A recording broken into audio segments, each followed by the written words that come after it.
Hello' বন্ধুসকল, মই জ্যোতিষমান আকৌ এটা নতুন ভিডিঅ'লৈ আপোনালোকৰ মাজলৈ আহিলোঁ আৰু আজি মই ব্ৰেইনৰ বিষয়ে আমাৰ হিউমেন বডিৰ ব্ৰেইনৰ বিষয়ে 10টা ফেক্ট ক'ম।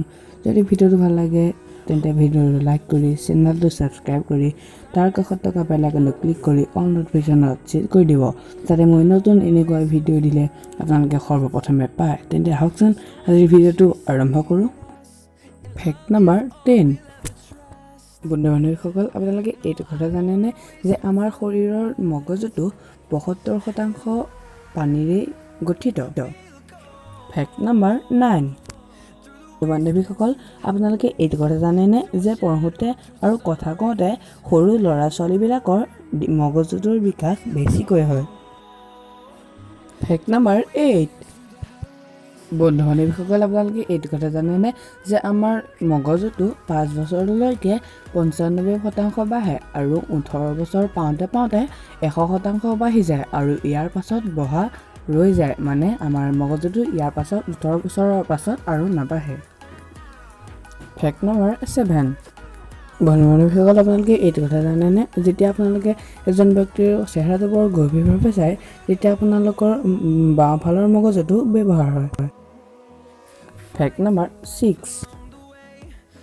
বন্ধু-বান্ধৱীসকল, আপোনালোকে এইটো কথা জানেনে যে আপোনালোকৰ মগজুটোৱে দিনটোত 60,000 কথা ভাবে? Fact number 5।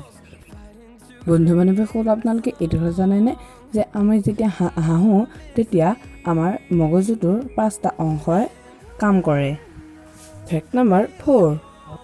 বন্ধু-বান্ধৱীসকল, আপোনালোকক মই কৈছিলোঁৱে যে আমাৰ মগজুটোৱে দিনটোত 60,000 কথা ভাবে আৰু সেই 60,000 কথাৰ ভিতৰত 70% কথাই নিগেটিভ হয়। Fact number 3।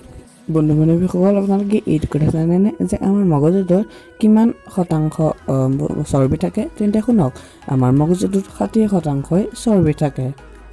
Fact number 2। বন্ধু-বান্ধৱীসকল, আপোনালোকে এইটো কথা জানেনে যে এজন ব্যক্তিৰ যেতিয়া জীয়াই থাকে তেতিয়া তেওঁৰ মগজুটো ইমানেই কোমল হয় যে তেওঁৰ মগজুটো এখন চাকুৱেও কাটিব পৰা যাব? বন্ধু-বান্ধৱীসকল, ফেক্ট নম্বৰ 1টো চোৱাৰ আগতে যদি মোৰ চেনেলটো এতিয়ালৈকে ছাবস্ক্ৰাইব কৰা নাই তেন্তে ছাবস্ক্ৰাইব কৰি তাৰ কাষত থকা বেল আইকনটো ক্লিক কৰি অল ন'টিফিকেশ্যনত চেট কৰি দিব আৰু এটা ভিডিঅ'টো এটা লাইক কৰি বন্ধু-বান্ধৱীসকলৰ লগত শ্বেয়াৰ কৰি দিব। Fact number 1। বন্ধু-বান্ধৱীসকল, আপোনালোকে এইটো কথা জানেনে যে টিভি চোৱাৰ সময়ত আমাৰ মগজুটো বহুত কম পৰিমাণৰ ব্যৱহাৰ হয়। ইয়াৰ পৰা ল'ৰা-ছোৱালীবিলাকৰ মগজুটো সোনকালে বিকশিত নহয়। ল'ৰা-ছোৱালীবিলাকৰ মগজুটো সাধু পঢ়োঁতে আৰু শুনোতে বেছি বিকশিত হয়, কাৰণ কিতাপ পঢ়াৰ বাবে ল'ৰা-ছোৱালীবিলাকে বেছি কল্পনা কৰে। Please like this video'.